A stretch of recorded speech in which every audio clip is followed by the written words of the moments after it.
Everything in the universe is geometric, whether it's people, trees, cats, planets, solar systems, stars, you name it. Anything in the universe can be measured on a geometric scale. Having said that, it's important to note that creation is also geometric. What we're going to be looking at today is the pattern of creation. Essentially what this means is that everything in the universe comes out of this single pattern. I'm not making this up. This single image will change everything. When I mentioned in Lesson 5 that the ancient Egyptians and even more ancient civilizations knew about a deeper, basic understanding of the universe, this is the flower of life, and it is also the creation pattern of everything in existence. Even non-tangible things, emotions, thoughts, music in its entire spectrum, everything comes from this image. Okay, so there are 13 information systems that comes out of the flower of life. Today, I'm going to show you how physical reality can manifest itself, which is just one of the 13 systems. In future lessons, we will look at more. It's also important to note that at first it may not make sense. I ask that you do not choose immediately to shut this out, and just watch with an open mind, and try and see this in a new way. Also, I want to tell you that by learning about sacred geometry simply by observing, you are absorbing only a very minuscule amount of information. If you really want to learn more, you must begin to draw it yourself. I kid you not, when you do this, you begin to see things in a new way. You begin to understand why things are done in the way that they are done. Promise.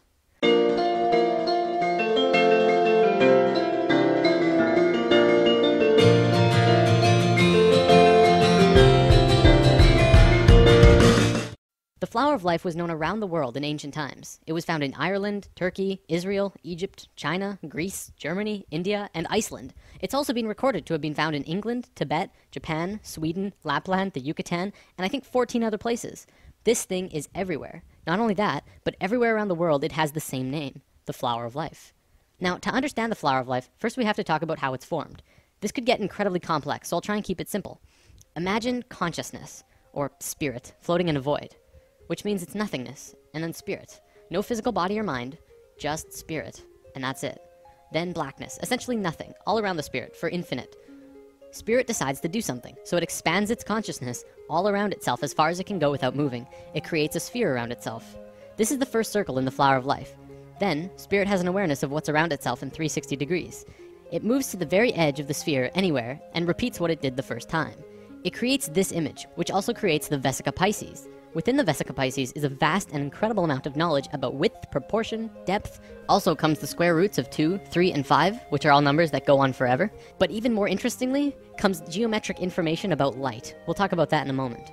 Now, spirit has no choice but to do it again. Spirit is flawless, and therefore it will move flawlessly, creating the next circle either here or here, exactly one radius away from the other circle next to it. Every time spirit moves another sphere, more and more knowledge comes out of the image that is created. The first complete image to be formed is this. It has two names, the seed of life, or the Genesis pattern, and for good reason. Now, let's look at the book of Genesis for a second. Each of these movements, or creations of circles, can be seen as another day. On the first movement, the second sphere, it created knowledge about not only mathematical proportions, but light. The first sentence of Genesis says, "The earth was without form and void, and that the Spirit of God moved upon the face of the waters." In the very next sentence, God says, "Let there be light." The key here is in the order. The movement happened first, then light happened immediately after. Well, but what about the waters? Well, you have to remember that the Bible has been changed over time a lot. The ancient Egyptians would say that the way our modern Bibles begin creation is impossible, especially if you think about it from a physics point of view. Imagine a dark, infinite space that goes on forever and ever in all directions. You're just floating there with nothing. You can't really fall, but where would you fall to? From a purely physics or mathematical point of view, motion itself, or kinetic energy, is absolutely impossible in a void. You can't even rotate, because motion cannot become real unless there is one other object in the space around you. So the ancient Egyptians would say that before God moved upon the face of the waters, it would first have to create something to move relative to. So, Genesis pattern, after 3 spheres, you get the Holy Trinity. Another interesting one, it says in many Bibles of the world, not just the Christian Bible, that on the 4th day of Genesis, exactly 1/2 of creation was completed. Starting from the first motion, exactly 1/2 of the circles were formed on the 4th day. 5th day of Genesis, 6th circle, more information, and then on the 6th day, a geometric miracle takes place. The last circle forms a complete 6-petaled flower. This is what many earlier Bibles meant when they said, "In the beginning there were 6." Our Bible even said creation was formed in 6 days, and this fits exactly. This is the pattern of Genesis, and so it's called the Genesis pattern. It's also the beginning of the creation of the universe that we live in. These original movements of spirit are really important, but now let's look at something even cooler. Another image that comes out of this pattern is this. It's called the Tree of Life. Many may recognize this as the Jewish or Hebrew Kabbalah, but the Kabbalah did not originate this image, and there is proof. the Tree of Life does not belong to any culture, not even the Egyptians, who carved the Tree of Life on 2 sets of 3 pillars at Karnak Temple, Luxor, over 5,000 years ago. It's outside any race or religion, as with all of these images. They are patterns that are intimately connected with nature. You'll also notice that every circle on the Tree of Life is either the length or width of the Vesica Pisces. The second image beyond Genesis in the Flower of Life is the Egg of Life. This is formed during the second vortex motion. Upon its completion, it creates an image like this, a 3-dimensional shape that you can hold in your hand. If you were to connect their centers, you would see a cube. So what? Who cares? Well, the ancient Egyptians did, because they were concerned with creation, life, and death. They called this cluster of spheres the Egg of Life. You probably won't believe me just yet, but this shape is the morphogenic structure that created your body. Your entire physical existence is dependent on the Egg of Life structure, and everything about you was created from that form. Everything from your eye color to how long your fingers are. This is a whole lesson on its own, so let's move on for now. All around the world, the Flower of Life was always made the exact same way. See, this pattern can clearly go on forever. However, they always stopped after 19 circles. Why? Well, because they didn't want you to see what I'm about to show you. Back then, this image and knowledge was so sacred that they couldn't allow it to become common knowledge. It was appropriate at that time. However, now we either use the information or fall further into darkness. In biology, all cells have a zona pellucida around the edge. These circles around the Flower of Life are the zona pellucida of the Flower of Life. You must remove these, then complete the spheres that were cut off by the zona pellucida. With one more step, you will have the secret. Finish the drawing, add the final missing circles, giving you this. This image is the Fruit of Life. This pattern of 13 circles is one of the holiest, most sacred forms in existence. It's called the fruit because it is the result, the fruit, from which the fabric of the details of the reality were created. Remember when we talked about male and female energy, lesson 4? As you can see, this image is female. It has no straight lines. However, when you combine male lines with these female circles, something amazing happens. What you do is draw a straight line from the very center of every single circle to every other circle in this image. When you do this, you get an image which is known throughout the universe, everywhere, as Metatron's cube. It is one of the most important informational systems in the universe, one of the basic creation patterns in existence. So what is Metatron's cube? Well, anyone who has studied sacred geometry, or even regular geometry for that matter, knows that there are 5 unique shapes in the universe, and that they are crucial to understanding both regular and sacred geometry. They are called the Platonic solids. A Platonic solid has certain characteristics by definition. First of all of its faces are the same size. For example, a cube, the most well-known Platonic solid, has a square on every face, so all of its faces are the same size. Secondly, the edges of the Platonic solids are all the same length. All edges of the cube are the same length. Third, it only has one size of interior angles between the faces. In the case of the cube, this angle is 90 degrees. And fourth, when put inside of a sphere, all of the points will touch the edge of the sphere perfectly. With that definition, there are only 4 shapes besides the cube that fit that description. So what are they?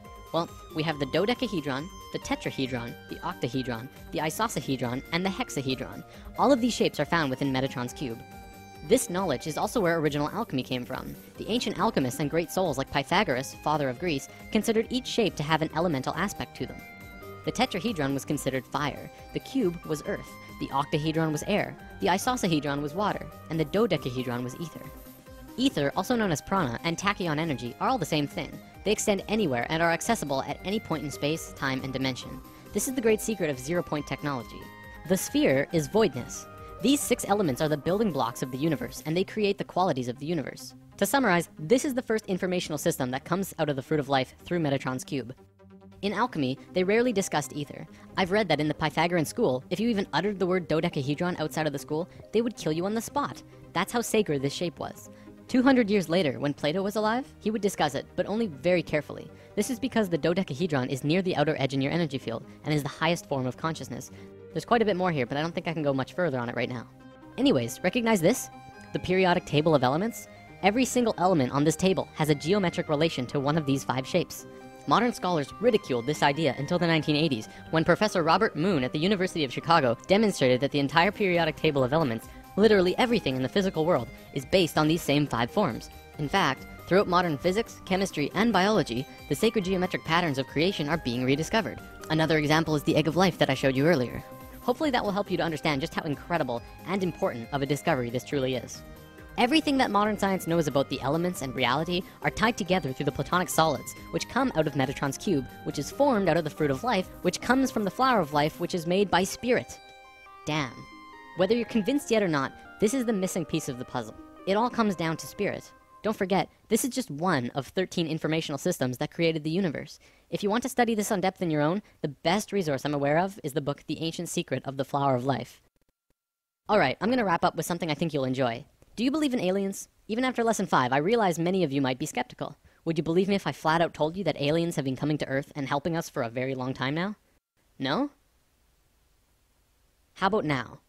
This is the flower of life in a crop circle. Remember, the flower of life is not only tied to everything in the universe, but consciousness, spirit, as well. Here's another one, and another one. Here's the Vesica Pisces in a crop circle. See, by creating these crop circles, aliens have been actually affecting and helping the consciousness of the planet. Do not fear aliens. They're here to help.